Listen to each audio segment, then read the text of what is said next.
So guys, we've come out of Marble Bar doing a bit of a tour around the place, and we've come down to Marble Bar Pool. Unfortunately, there's a lot of water at the moment. The road's actually closed. Must have been a lot of damage with the last wet season. But an interesting fact is that what you're looking at here is not marble. In fact, it's jasper, and it was incorrectly identified when it was first found. But it's still a very attractive rock to look at.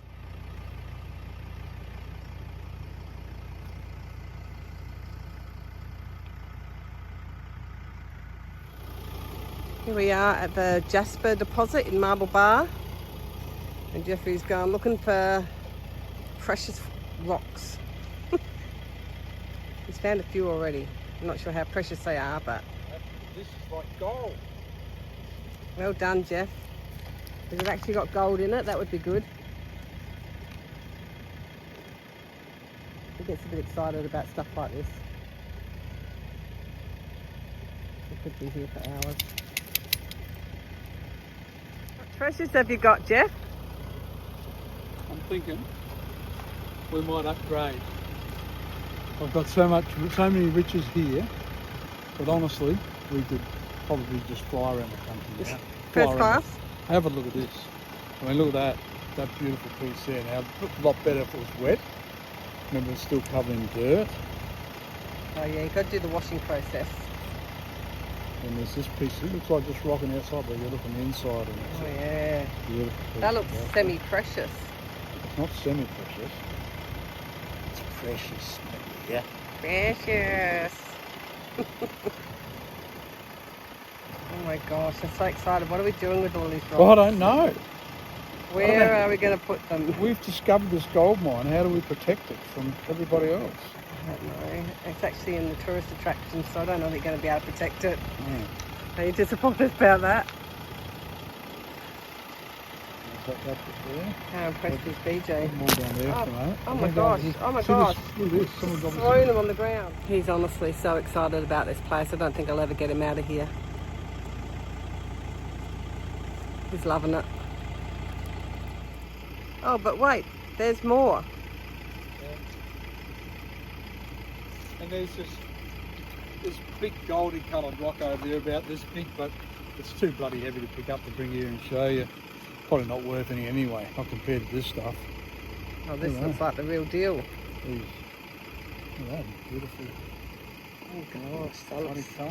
That is great. Oh, look at that, it sparkles, it's so beautiful. This It's looks like the marble in our caravan, We have pure before. marble. You make benches out of that. pretty good, eh? Pretty exciting. Yeah, so we'll just leave that gold thing over there. Someone else can grab that. Yeah, Right. let someone else have those riches. Yeah. Well, you know, what happens with what's yellow stuff worth? Not a lot. Nothing. All right, let's go. All right, let's go. G'day guys, here we are at Flying Fox Lookout at Marble Bar. We're having a bit of a look around the sites at Marble Bar today.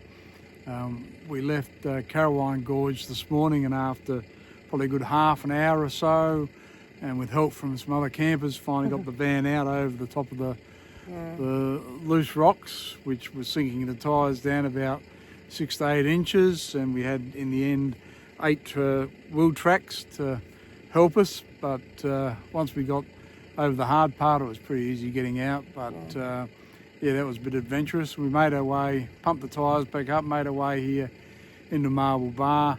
Some beautiful pictures of some galahs that are flying around the Marble Bar caravan park at the moment. Paid for our fuel, only $2.28 a litre, I think. $160. Not too bad.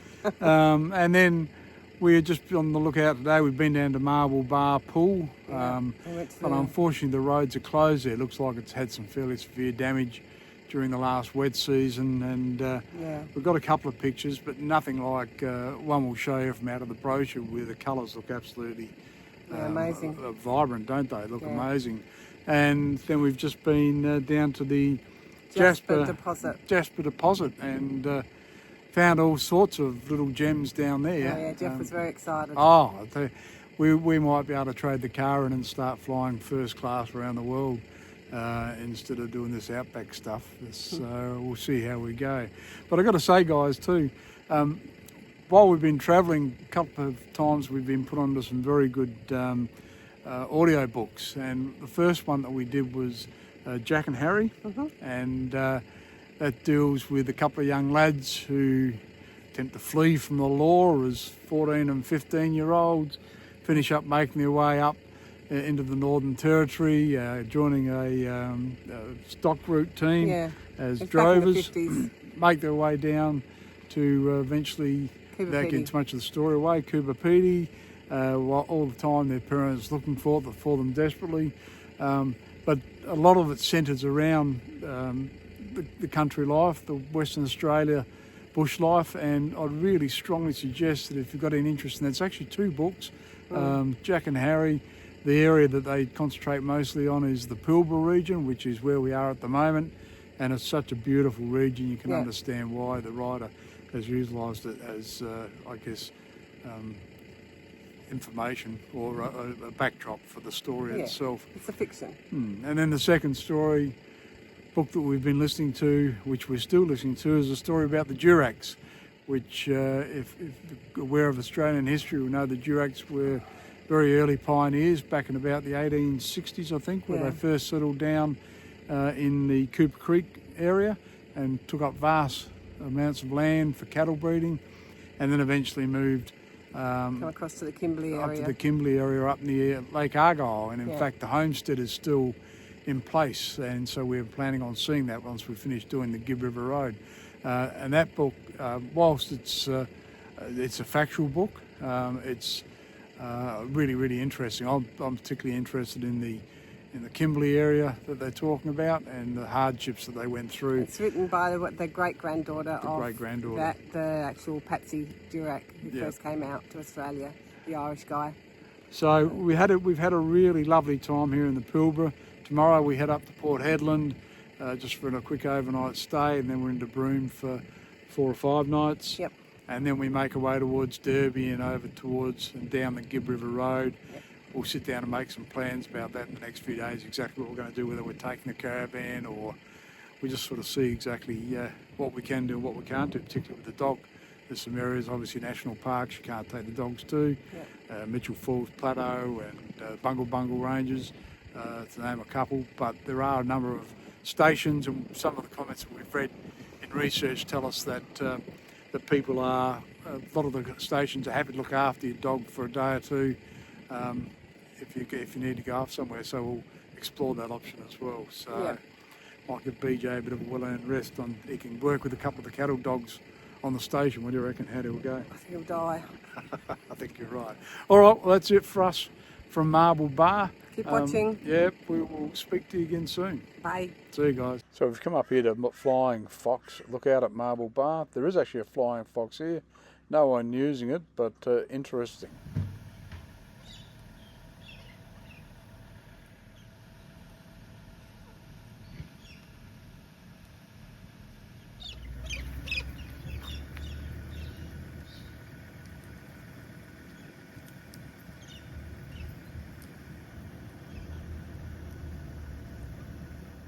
We're finally back in Broome after being here last October with good friends Kim and Donald. We love this place. We had a great time making our way around to the different pubs and diners and outlets, alcohol outlets. Some beautiful places to visit in my opinion. A little bit expensive, but I guess it's a bit like going to Bali, except for you pay a bit more. It's lovely, it's tropical, the weather's magnificent, and I'd recommend a visit to anybody. This was a much anticipated afternoon for me. We went out for our dinosaur footprint experience. The lady that took us out was very knowledgeable, in fact does a lot of work to assist the archaeologists that apparently spend quite a bit of time in the Broome area.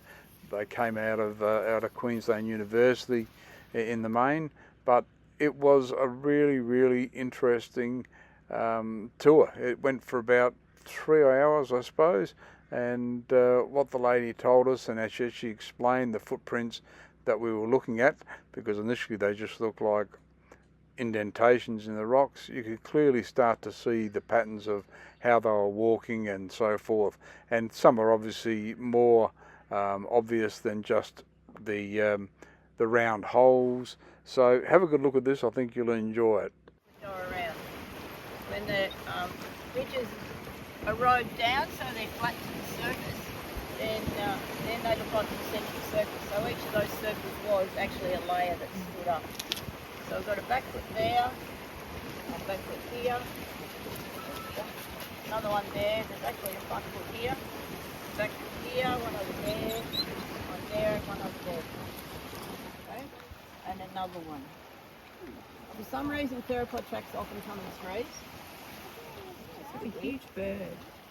Yes, exactly. Yeah. So this is the best spot to see. Yeah, I've got to say that I wasn't keen on doing the dinosaur thing. That's why we didn't do it when Kim and Donna were there, because I actually didn't want to go.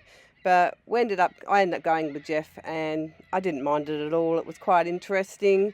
If I'd have gone down the beach and seen all these big holes and big markings, I wouldn't have never thought that they were dinosaur prints, but apparently they are, and it was extremely enlightening. That were exactly club size, but just here where they didn't have any shields. They just fall off just at the top. But whether that was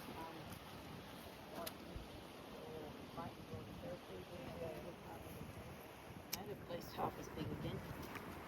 So as we come up here, we've again Moving in slow motion.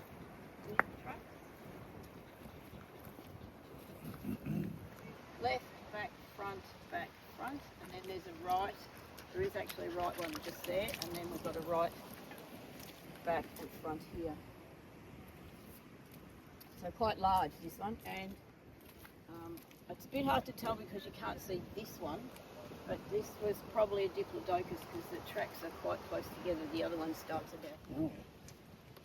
When they stand up like that. So the rock around it has eroded. Yes. Yeah. So this is the infill and everything else is eroded away. Well, this one's still got a little bit, like the foldy over bit. That one you can see is still there, but on here the rock's eroded down further. So yeah.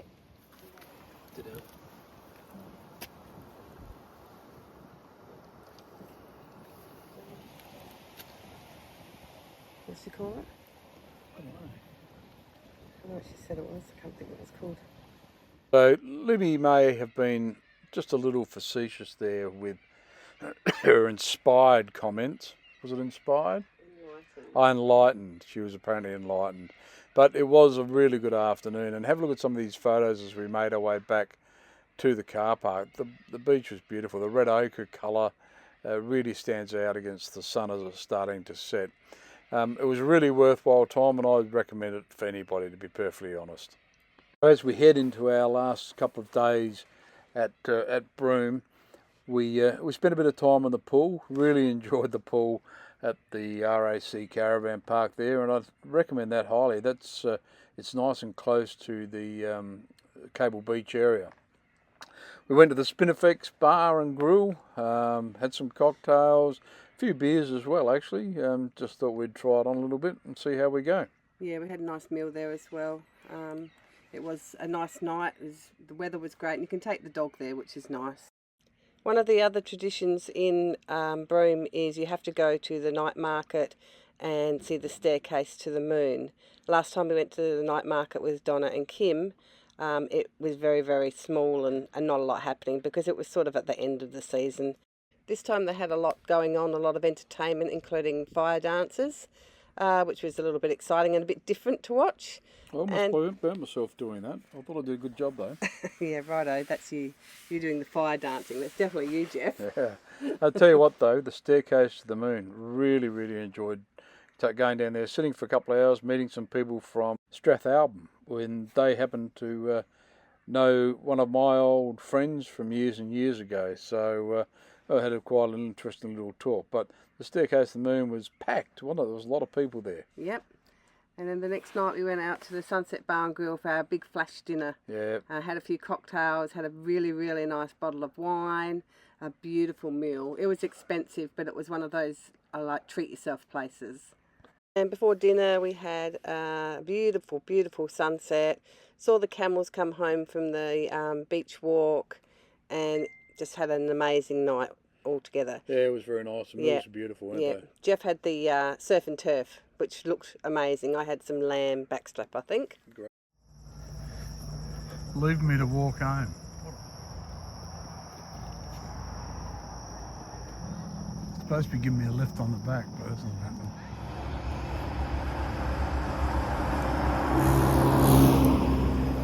Wait for the camera.